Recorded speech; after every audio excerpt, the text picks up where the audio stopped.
Hi everyone, welcome to Best Recipes with Sharon. This recipe is for a real hearty and well-balanced meal. It is called Homemade Chunky Beef Stew. It is chock full of potato, vegetables, prime rib roast beef chunks, and in a seasoned tomato base.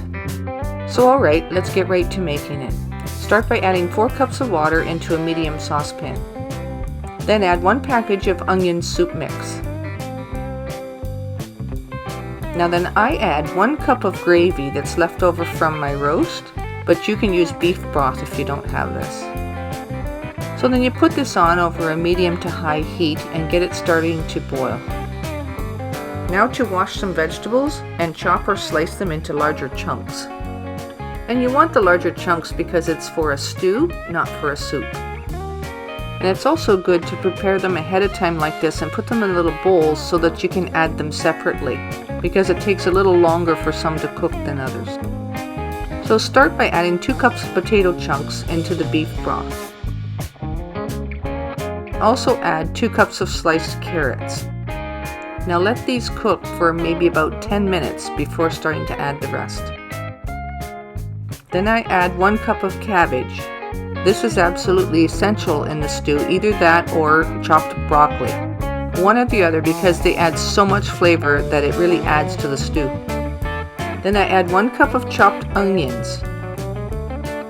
Then half a cup of chopped green peppers.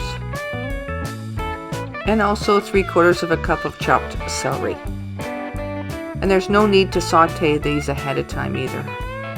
The flavor of each vegetable gets incorporated into the base of the stew quite nicely, just by it simmering together in the pot. And you just let that simmer for about another 8 minutes. Then you add a half a cup of frozen peas. And then I add 1 cup of corn. I just use canned corn. By now you can turn it down and let it simmer on low.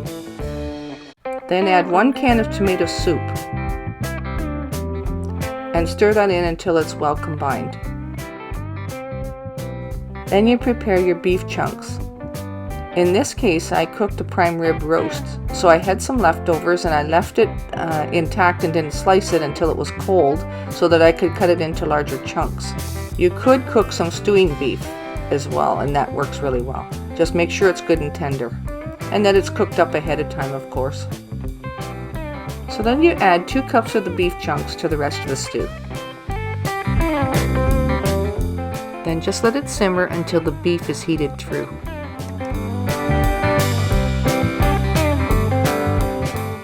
Then I add about a half a cup of ketchup, just enough to add a little zap.